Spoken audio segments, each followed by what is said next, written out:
Mumbai suburban district cooperative housing federation Mumbai उपनगर की housing सोसाइटियों की समस्या दूर करने के लिए कटिबद्ध है।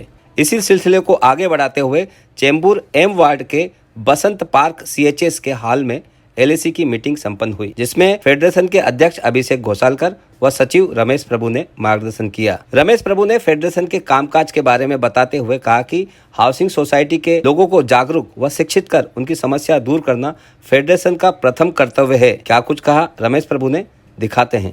लोकल एरिया कमिटी, आपने शायद LAC हम बता रहे हैं। LAC का मतलब है लोकल एरिया कमिटी। अब ये लोकल एरिया कमिटी क्या होता है और हमारा फेडरेशन क्या है, इसके बारे में थोड़ा सा जानकारी मुझे लगता है देना जरूरी है। पहला शुरुआत करते हैं, हमारा जो हाउसिंग फेडरेशन है वो क्या काम करता है। महाराष्ट्र में हर एक डिस्ट्रिक्ट में एक कोऑपरेटिव हाउसिंग फेडरेशन होना कंपलसरी है। In every district there should be one cooperative housing federation. ये कोऑपरेटिव हाउसिंग फेडरेशन इसके लिए जरूरी है ताकि उस डिस्ट्रिक्ट में जितने भी कोऑपरेटिव हाउसिंग सोसाइटी है उनको पूरी तरह से मार्गदर्शन करने के लिए, उनका जो भी दिक्कतें हैं दूर करने का, उसमें एजुकेशन ट्रेनिंग हो, उनका ग्रीवेंसेस ऑफ रिड्रेसल हो, या उनको गवर्नमेंट का संबंधित डिपार्टमेंट के संबंधित कोई आपत्ति आते, अड़चनी आते, वो दूर करने के लिए हमारा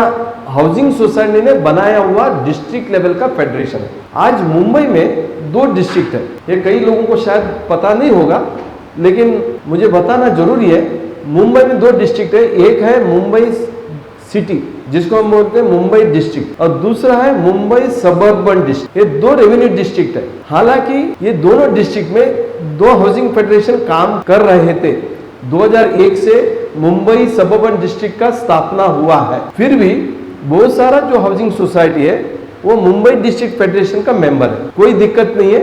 इस suburban district cooperative housing federation में लगभग 15 डेप्यूटी रजिस्ट्रार्स है। M वार्ड एक डिप्यूटी रजिस्ट्रार है, N वार्ड है, L वार्ड है, S वार्ड है, T वार्ड है, R नॉर्थ, R साउथ, ऐसे करके सबब में, और आपका ईस्टर्न सबब और वेस्टर्न सबब में। तो हमारे ईस्टर्न सबब में 5 डेप्यूटी रजिस्ट्रार है, उसमें से एक चेंबूर एरिया को हम बोलते हैं M वार्ड, और ये ईस्टर्न सबब में डिस्ट्रिक्ट डेप्यूटी रजिस्ट्रार नंबर 2 है। एक मुंबई सिटी में है DDR1 डिस्ट्रिक्ट डेप्यूटी रजिस्ट्रार 1, और सबब में DDR2। ये जो DDR2 का जो एरिया है ईस्टर्न सबब है, कुर्ला से लेके चेंबूर और मानपुर या आपका गोवंडी या मुलुंड तक है। ये जो 5 डिप्यूटी रजिस्ट्रार का जो डिस्ट्रिक्ट डेप्यूटी रजिस्ट्रार, उसी तरह से ईस्टर्न सबब में DDR3 है, DDR4 है, और हर एक DDR के अंदर 5-5 लगभग डिप्यूटी रजिस्ट्रार है। उस तरह से 15 डिप्यूटी रजिस्ट्रार का वार्ड है। सबर्बन डिस्ट्रिक्ट का फेडरेशन का हेड ऑफिस है वो है अंधेरी में। आज अंधेरी में होने के बावजूद 15 डेप्यूटी रजिस्ट्रार ऑफिस है। 15 डेप्यूटी रजिस्ट्रार का ऑफिस में लगभग 30,000 कोऑपरेटिव हाउसिंग सोसाइटी काम कर रही है। 30,000 कोऑपरेटिव हाउसिंग सोसाइटी मतलब बहुत बड़ा संख्या है। अब ये इतना बड़ा संख्या को यदि हमें गाइडेंस देना है और हम उनको बोलेंगे कि आप अंधेरी में आओ, या मुंबई सब जो डिस्ट्रिक्ट फेडरेशन है वो बोलते हैं फोर्ट में आओ, मुझे लगता है किधर ना किधर हम उस हाउसिंग सोसाइटी का जो हमारा मेंबर सोसाइटी है उनके साथ हम अन्याय करते हैं। तो ये अन्याय नहीं होना चाहिए, उनको जस्टिस मिलना चाहिए। आप बोलेंगे कि 20 साल से क्या हुआ? देखिए, जब नया परिवर्तन आता है तो नया बोर्ड ऑफ डायरेक्टर्स होता है, उनका सोच बदलता है। तो हमारा सोच ये है कि हम जो है ये जो सर्विसेज है, ये सर्विसेज आपका दरवाजा तक देने का, मतलब लोकल एरिया में देने का। अभी लोकल एरिया में यदि सर्विसेज देना है तो सवाल ये उठता है कि इसका व्यवस्था कैसा होगा। तो व्यवस्था के लिए हमने सोचा 15 डेप्यूटी रजिस्ट्रार है, 15 डेप्यूटी रजिस्ट्रार का हम 15 कमिटी बना सकते हैं, और 15 कमिटी का हिसाब से हर एक डिप्टी रजिस्ट्रार का वार्ड के हिसाब से हम एक लोकल एरिया बना सकते हैं, वार्ड वाइज कमिटी बना सकते हैं। हमने सोचा ये भी करने से शायद जो हमें सर्विस देना है वो नहीं दे पाएंगे। इसलिए हमने निर्णय लिया कि हर एक डिप्टी रजिस्ट्रार का जो वार्ड है उधर कम से कम 10 से 15 10 to 15 कॉर्पोरेटर वार्ड है। मान लो अभी M वार्ड है, M वार्ड में लगभग 10 से 12 कॉर्पोरेटर वार्ड है, म्युनिसिपल कॉर्पोरेटर वार्ड है। Mumbai municipality is a very big system. ये जो हर एक म्यूनसिपल वार्ड में हमने ये सोचा लगभग 150 से 200 बिल्डिंग है। यदि 150 से 200 बिल्डिंग के लिए हम एक कमिटी बना देते हैं और उस 150 या 200 सोसाइटी का जो कमिटी मेंबर्स है उनको उस लोकल एरिया कमेटी का हम मेंबर बना देते हैं, कमेटी मेंबर बना देते हैं, ताकि जो फेडरेशन का जो हेड ऑफिस से जो नॉलेज है वो आप तक पहुंच सकता है। ये भूमिका से हमने लगभग ये निर्णय लिया 180 सबअर्बन डिस्ट्रिक्ट में 180 कॉर्पोरेटर है, हर एक कॉर्पोरेटर का एक वार्ड में एक कमेटी बनाएंगे। अभी हर एक वार्ड में एक कमेटी बनाने का मतलब ये हो गया कि जो हेड ऑफिस में जो सर्विस हम देते हैं हाउसिंग सोसाइटी को वो आपका लोकल एरिया कमेटी में मिल जाएगा। वो मिलने के लिए नॉर्मली काम करने वाला चाहिए। तो हमने जैसे गुरमीत जी हैं तो गुरमीत साहब के जैसे ही बहुत सारे जो इच्छुक है जो इस क्षेत्र में काम कर रहे हैं तो हमने उनको आमंत्रित किया।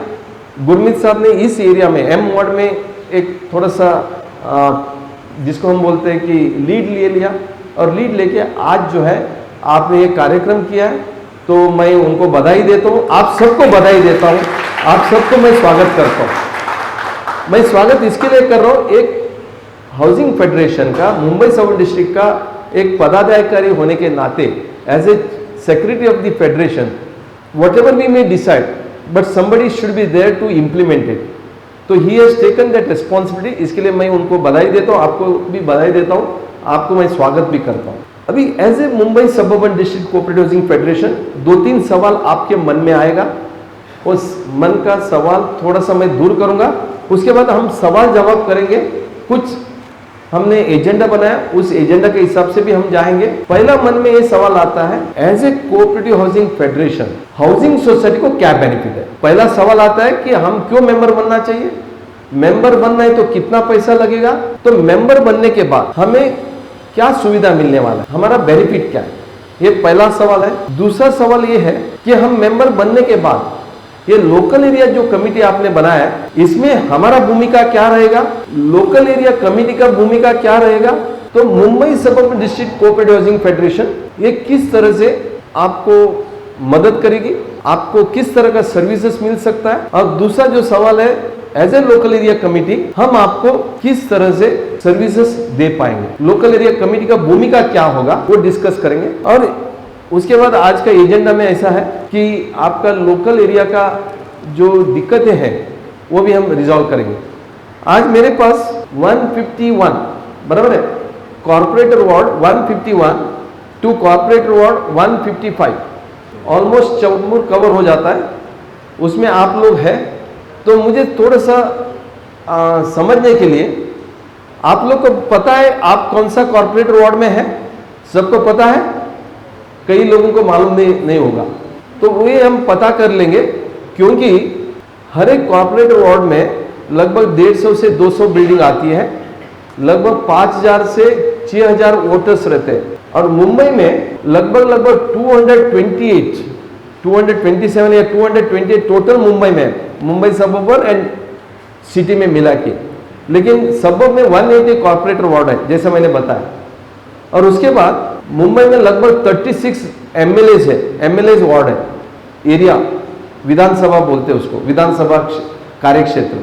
और उसके बाद 6 एमपी है, मेंबर ऑफ पार्लियामेंट, और उसके बाद ऑफकोर्स एक म्यूनसिपालिटी है। तो ये जो म्यूनसिपल कॉर्पोरेशन में जो कॉर्पोरेटर वार्ड वाइज हम करने का मकसद ये है कि हाउसिंग फेडरेशन का पूरा सर्विसेज आप तक पहुंचाने के लिए। तो मैं आपको लेके चलता हूं पेज नंबर 2, पेज नंबर 3 बोल सकते हैं आप, सेकेंड लिफ्टेड, जिसमें we are doing for you, मतलब what we can do for you और what are the services that we are giving to you. हे लगभग 16 सर्विसेस त्याच्या पाठीमागे आम्ही मराठीत दिलेला आहे, तर आपल्याकडे 16 सर्विसेस आम्ही आपल्याला देऊ शकतो। वो 16 सर्विसेस क्या है गुरमीत सर आपको थोड़ा सा बताएंगे, यदि उधर लगता है तो थोड़ा सा करेक्शन करना है तो मैं जरूर करूंगा। तो I will request Gurmeet ji to address और participant as to 16 services that a federation can give. तो ये सब सर्विसेज देने के लिए आपका लोकल एरिया के लिए देने के लिए हम फेडरेशन की तरफ से लोकल एरिया कमिटी बनाया है। इस अवसर पर चेंबूर एम वार्ड एलएसी के गुरमीत सिंह ने फेडरेशन की 16 सर्विसेज के बारे में बताया। आप लोगों को फेडरेशन जो है ये कांग्रेस सब लोगों के हाथ में है। इसमें guidance to the members of the public in the matter of forming of new cooperative housing societies and to guide them in submitting the registration proposal. अगर आपके एरिया में कोई नया कोऑपरेटिव सोसाइटी बनानी है तो उसका रजिस्ट्रेशन कैसे होगा, जैसे कोई नया बिल्डिंग बना है, ऑक्यूपेशन सर्टिफिकेट आ गया है या नहीं भी आया है, बिल्डर ने हैंडओवर करना है, कैसे हैंडओवर करना और कैसे सोसाइटी बनानी है, वो फेडरेशन में उसके आपको हेल्प करेगी। Supply of the various forms and model bylaws required for the formation of the cooperative societies. Bylaws जो भी मॉडल बायलॉज है या टाइम टू टाइम जो भी उसमें अमेंडमेंट्स या जीआर आती है वो आपको फेडरेशन से हर वक्त मैगजीन लेके आओ ना, मैगजीन रखो ना उधर। Guidance to the chief promoter of cooperative housing society in the matter of holding first general body to LIC conduct का the proceedings PPT है ना, thereof। वो किधर? अभी हाउसिंग सोसाइटी बनने के बाद आपका रजिस्ट्रेशन तो आ गया। रजिस्ट्रेशन आने के बाद आपका जो चीफ प्रमोटर होता है जिसने सोसाइटी को रजिस्टर्ड किया है, उसकी रिस्पॉन्सिबिलिटी होती है कि वो सबसे पहले एक मैनेजिंग कमिटी आपको जनरल बॉडी बुला के मैनेजिंग कमिटी बनाता है। मैनेजिंग कमिटी जो 1 साल के लिए उनका टेन्योर होता है और वो 1 साल के बाद फिर बाद में इलेक्शन होके 5 साल के लिए परमानेंट कमिटी बनती है। तो इस सिलसिले में आपको जो भी हेल्प चाहिए वो फेडरेशन करेगा। LIC का बिल्डर से हैंडओवर लेना है, क्या क्या डॉक्यूमेंट्स लेने हैं उस टाइम पर, और बिल्डर्स के साथ जो prior to society formation accounts होंगे उसका हिसाब कैसे करना है, ये सारी चीजें फेडरेशन आपको लोकल एरिया में आपके एरिया में आकर के आपको इसके बारे में LIC लोकल एरिया कमिटी करेंगे। Then point number 5, supply of the various form registers account books. अब सोसाइटी नई बनी है तो आपको बहुत सारे फॉर्म्स फिलअप करने हैं, रजिस्टर्स हैं, आई रजिस्टर, जे रजिस्टर है, शेयर रजिस्टर आपको कैसे मेंटेन करना है, किस सीक्वेंस में किस डेट पे शेयर इशू करने हैं। ये नॉर्मली मैंने अपने पिछले 35 साल के प्रोफेशनल एक्सपीरियंस में देखा है। सोसाइटी नई बन जाती है, 1 साल के लिए कमेटी आपकी बन जाती है। वो कमेटी बोले हम तो कमेटी में आ गए, पहली बार आ गए, वो फटाफट शेयर मार्केट से शेयर्स की बुक खरीदते हैं, नंबर डालते हैं और दे देते हैं। कोई उनका share number, distinctive number law के हिसाब से नहीं होता है, कोई ऑर्डर सीक्वेंस नहीं होता है उसका। और फिर बाद में जब फ्लैट सेल होते हैं आई रजिस्टर से वो मैच नहीं करते हैं और फिर उनको मेंबर्स को आगे जाके जब रीसेल होता है, लोन लेना होता है, फिर वहां दिक्कत आती है, फिर वो शेयर्स रिवाइज करते हैं। तो ये बड़ा लंबा चौड़ा प्रोसेस हो जाता है। तो इनिशियली मैं आप सब लोगों से रिक्वेस्ट करूंगा कि जब भी नई सोसाइटी बनती है या रीडेवलपमेंट के बाद मेंबर एडिशन होते हैं सोसाइटी में, आप फेडरेशन की हेल्प लीजिए, प्रोफेशनल हेल्प लीजिए। How to issue share certificate, how to maintain I register and J register of the society and what should be the date on the share certificate, ये बहुत important है। And whose name to become on the front side of the share certificate and whose name on the back certificate। कभी कभी share certificate issue करने के बाद registration से 3 से 4 महीने का टाइम आगे निकल जाता है। 3-4 महीने खाली प्रोसेस में चले जाते हैं, फिर वो 3-4 महीने में किसी का फ्लैट सेल हो जाता है। लोगो डाल सकते, कभी कभी बिल्डर ही रजिस्ट्रेशन के 1 साल बाद हैंडओवर करता है, तब जाके कम्युनिटी शेयर सर्टिफिकेट बनाती है। उसके बीच में भी कई चेन ऑफ एग्रीमेंट्स हो जाते हैं, ट्रांसफर हो जाते हैं। तो ऐसे सारी सिचुएशन में शेयर सर्टिफिकेट में फ्रंट साइड में किसका नाम आना है, कौन पहले ओरिजिनल मेंबर था, बैक साइड में किसका आना है, ये बड़ा ही सोचने विचार करने वाला पॉइंट है। ठीक है, क्योंकि आप इश्यू तो कर रहे हैं 1 साल के बाद। ठीक है, तो उसके लिए आपको फेडरेशन या प्रोफेशनल हेल्प लेना जरूरी है। Guidance to the cooperative housing society in the matter relating to the municipal tax, local tax, income tax etcetera. Very true, आपका जो बीएमसी प्रॉपर्टी टैक्स आते हैं, अब तो शायद जो है बीएमसी कमिश्नर से ही है कि सारा जो भी प्रॉपर्टी टैक्स है नया बिल्डिंग का भी और पुरानी बिल्डिंगों का भी वो इंडिविजुअल मेंबर्स के नाम पे किए जा रहे हैं। ठीक है, और नया बिल्डिंग का तो डायरेक्टली इंडिविजुअल मेंबर्स के नाम पे हो रहा है, जैसे ही ऑक्यूपेशन सर्टिफिकेट आ जाता है। पुरानी बिल्डिंग वाले भी अप्रोच करेंगे तो आपको इमीडिएट इंडिविजुअल, जैसे आपके घर पे अलग से इलेक्ट्रिसिटी का बिल आता है वैसे प्रॉपर्टी टैक्स का बिल आएगा। खाली बचता है common area property tax. Society का जो कॉमन एरिया है, वॉचमैन कैबिन है, लिफ्ट है, कंपाउंड है, स्टेयरकेस है, उसका प्रॉपर्टी टैक्स का बिल आपको आता है। तो उसमें उसको किस तरीके से हैंडल करना है वो फेडरेशन उसमें आपका हेल्प करेगा। To dispute representative of the federation to attend the general body meeting of the society on a written invitation of the society। तो आपका जनरल बॉडी का जो है ये इसके कैसे है, क्या फॉर्म होती है, कितने के दिन का आपको नोटिस देना है, स्पेशल जनरल बॉडी है, एनुअल जनरल बॉडी है, तो इस तरीके की आपको सोसाइटी फेडरेशन जो है वो हेल्प करेगी। Guidance to the cooperative housing society in the matter of formation of proposal for amendment of the bylaw. Bylaws में बहुत सारे पॉइंट्स ऐसे होते हैं जो कि पर्टिकुलर कोई एक सोसाइटी के लिए वो एप्लीकेबल नहीं होते हैं, या उसकी लिमिट जो है बहुत ही नैरो होती है। फॉर एग्जांपल, मैनेजिंग कमेटी को बायलॉज में लिखा खर्चा करना 25,000 तक की है, तो 25,000 इज टू लेस अमाउंट आज के तारीख के हिसाब से देखें तो वो 1 लाख तक लेना है या उससे ज्यादा लेना है, वो उसको बायलॉज में अमेंडमेंट करना है, मॉडल बायलॉज अडॉप्ट करने हैं। तो इस तरीके के छोटे मोटे amendments which are within the law, all amendment you can not do, ठीक है। The amendments which is prescribed, which is allowed in the within the law, और वो कैसे आपको रजिस्टर ऑफिस में अप्रोच करके अपने बायलॉज अमेंडमेंट कराने हैं, इसमें फेडरेशन आपको हेल्प करेगा, लोकल एरिया कमेटी आपको हेल्प करेगी। Guidance to cooperative housing society relating to provision in the MSC Act 60 and Maharashtra Cooperative Housing Act 61, the bylaws of cooperative housing society Maharashtra Ownership Act 63। तो ये सारे जितने भी act और laws इसमें लिखे गए हैं, इसके अंदर का कोई भी law provision, GR, amendment, notification, इन सारे लॉ का उसको टाइम टू टाइम आपको अपडेट रखेंगे और उसके बारे में आपको बताएंगे। Guidance to cooperative housing society in the journal as well individual problems।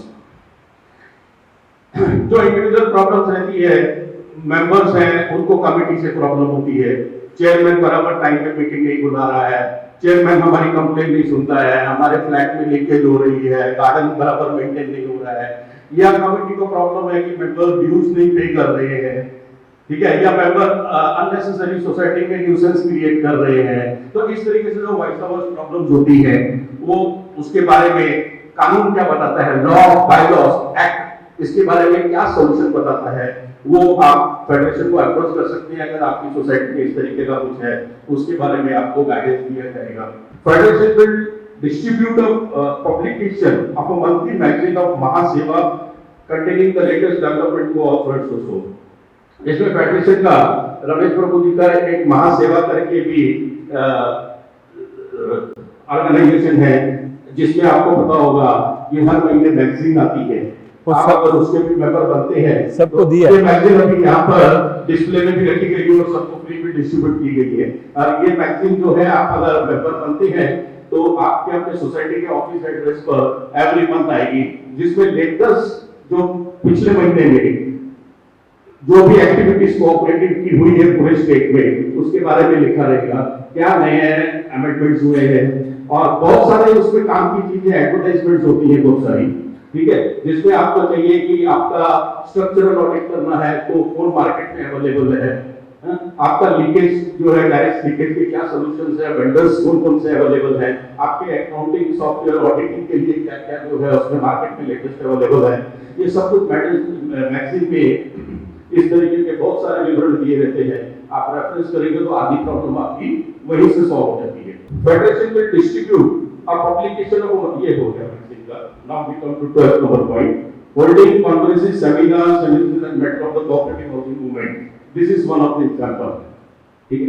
तो हम आपके लोकल एरिया में फेडरेशन जो है पीरियडिकली सेमिनार्स करेंगे, इस तरीके की मीटिंग्स करेगी, आपको एजुकेट करेगी।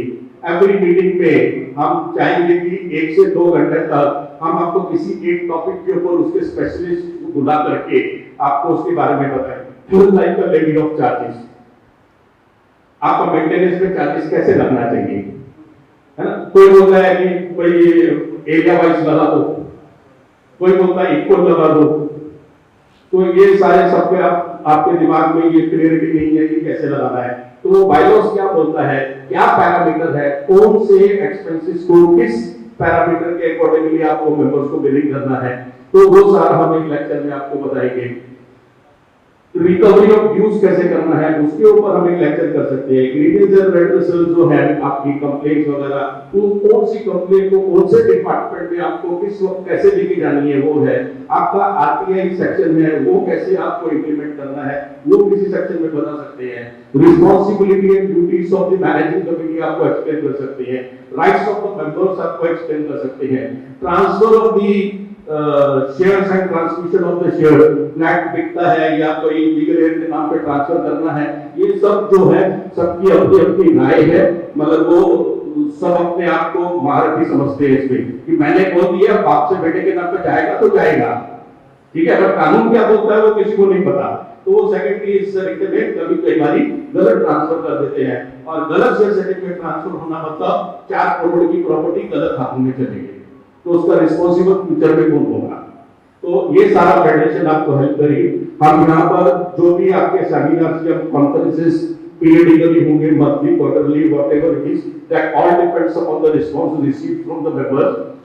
जैसे आप लोगों से रिस्पांस मिलेगा, हम पीरियडिकली मीटिंग करेंगे और हर मीटिंग में एक स्पेशलिस्ट एक टॉपिक का बुला करके जो उस एरिया में माहिर होगा वो आपको 1 से 2 घंटे तक उसका लेक्चर देगा, और फिर उसके बाद हम हाउसिंग दरबार लगाएंगे उसमें, जिसमें आपको पर्टिकुलर इस एरिया का 51 टू 55 वो एलआईसी का कमेटी मेंबर कौन है आपके पास लिस्ट है? जो सेमिनार को There are only few people. we will provide federation services at local area by establishing local area committee. This is the reason. 3 4 5 6 तो भी चलेगा, नाम है किधर है? ऑफिस नहीं जाना पड़ा, नहीं है लिख के दो। लोकल एरिया में आपके फेडरेशन ने आके आपका ऑफिस खोल दिया है यहाँ पर। 51 का कौन है, 52 का कौन है, है तो बता दो। तो यही पे आपको अपने घर पे बैठ के सारी सॉल्यूशंस मिलेंगे। We will provide federation services at local area. Dealing with common problems. ह्याच्यामध्ये जा, ग्रुपमध्ये जा, LIC 151 ग्रुपमध्ये जा, नाव टाका. State government, municipal corporation, council, local authorities with a view to securing maximum advantage of cooperative housing society. The sentence itself clear कि इन departments के बारे में जो भी कंप्लेन है उसका सॉल्यूशन होगा।